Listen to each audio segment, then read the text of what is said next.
squad, comprised entirely of Belkan aces. Damn it! I lost my chance of being cool. This is the 8492nd Squadron. Why are you running? New kitchen gun!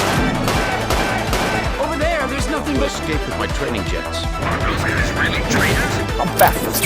Boy! We've got a new home waiting for you. Wardog is brought to the Kestrel, where they meet Captain Anderson, the man in charge of the carrier and its fleet. He explains that, throughout the war, he has lost several of his pilots until only one remains, Captain Snow, the squad leader. The ship might be unarmed, but a carrier without jets isn't very useful, so they're just sitting idle at Kerwin Island. Are you trying to use Wardog as a restock option? Well, maybe, but thankfully it seems it's more than that. Pops reveals that he was one of the Belkan pilots who was tasked with dropping a nuke in their own soil back in the last war. Since he refused and defected, he has been branded as a traitor by the Grey Men, a sort of secret Belkan society comprised of incredibly powerful and well-connected individuals. Apparently, Bartlett has protected Pops from them for 15 years. What a guy, huh? Speaking of which, you don't think the Grey Men are involved with the disappearance of President Harling, do you? I don't know, Pops. You think? Anderson actually has an intelligence-gathering vessel called the Andromeda. It recently picked up a secret message in Belkan, which is one of the reasons why he called Wardog over. This way, they can take matters into their own hands and investigate what the Belkans are up to. Remember that mission where Wardog had to guide a transport aircraft through a radar network? In case you forgot, Harling, the president of Ozia, was in that aircraft and was secretly captured by Belkans after the 8492nd showed up. Thanks to the information from the Andromeda, we now know that Harling is being held captive in an old Belkan castle. To help in the rescue, Wardog will provide air support to Sea Goblin, the helicopter squadron. We're finally in Belka. Oh my god, this is like a dream coming true. Well, for some of us anyway. Why can't we be deployed to a tropical island for a change? Yeah, these guys are always being deployed in snowy areas. Yeah, I can't really blame them. Yet again, is your tropical island an aftermath of the greatest show of military might Strangerville has ever seen? Didn't think so. Keep that thing safe until we get back with the president. That's his limousine. Yeah, don't worry. I've had plenty of recent experience in flying a Tomcat in less than ideal situations. At least I had a talking Weasel in that game. Miss ya, Prez. Well, the mission carries on smoothly. It's pretty much an endless cycle of fighters, SAMs, and tanks showing up. It's like, oh my lord.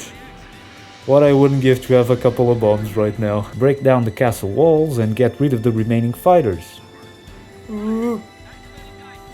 What a shot. Okay, President secured, mission accomplished, time to head back to the carrier. You're coming in too fast. Slow down. Oh shit, I'm gonna miss the You're runway. on the money.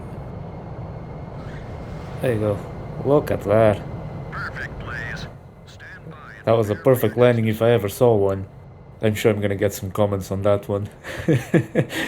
It seems things don't look so great for Ozia anymore. Having lost their pillar of morale, they couldn't take the Yuktobonian capital, and the war began to drag on. But for Belka, who's trying to make both countries burn as payback for what happened in the previous war, things couldn't be going any better. Not to worry though, the Andromeda continues to intercept Yuktobonian communications. One of the messages contains a string of numbers, a place, a time, and two more numbers which the president recognizes as the votes he got in both elections. I have no idea how he remembers that, but stranger things have happened. The message is clearly meant for him, with the coordinates pointing to North Belka and the date being the next day. And so, the disappeared president gets his very own squadron of dead pilots. The ghosts of Razgriz are born.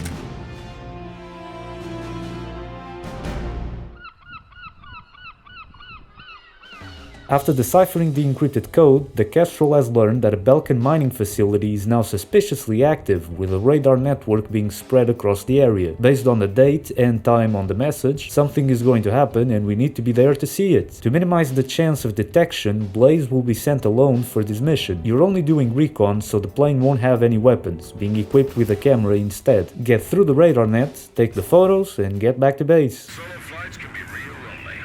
But that's what flying's all about, really. Well, a solo flight mission with radio silence? You know what that calls for. Let's review our undercover story, shall we? Last time didn't end up so good, given that we were compromised not even close to the target. But now I actually did my homework. I got some helpful suggestions from you guys, so this time we are delivering a healthy vegetarian pizza to avoid any beef with the enemy. Not only that, included in the order is the very special bonus, part 2 of the final season of Attack on Titan. Got it safely secured. Don't want it to get leaked before the official release. And I believe that makes the perfect cover. I mean, anime and pizza? Come on, how could the Belkans resist? And sure enough... Alright, you've arrived over the target area.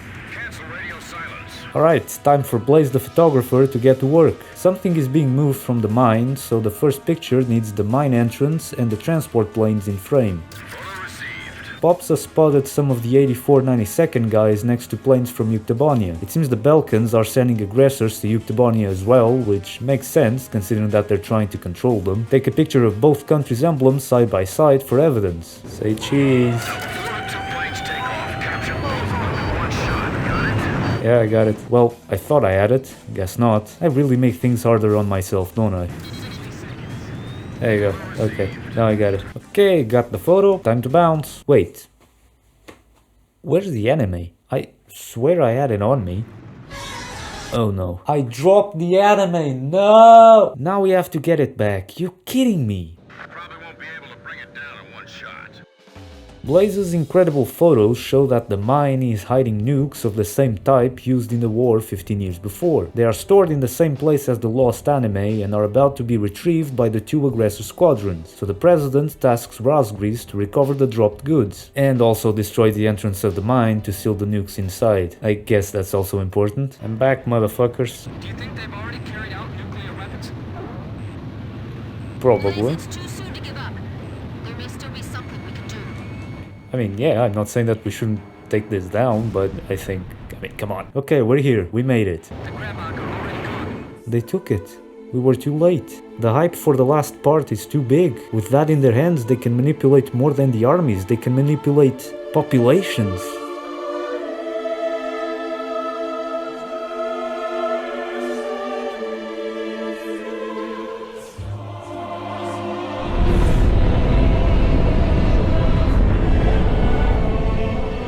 We can't let them leak those episodes. Destroy the mine entrance anyway. Oh, yeah, the best option for that is to drop some bombs on the bedrock above to make it collapse over the entrance. The nukes won't blow up if we shoot them, right? Yeah, that's actually a good question. That's generally one of the better questions that you've asked, Gran. Rock bed destroyed. That cave will never be opened again. Right, so slightly bad news. It seems that the aggressors were capable of sneaking out a couple of nukes alongside the Attack on Titan episodes, so now there's 2 problems that need to be solved. I guess it's time to go hunting.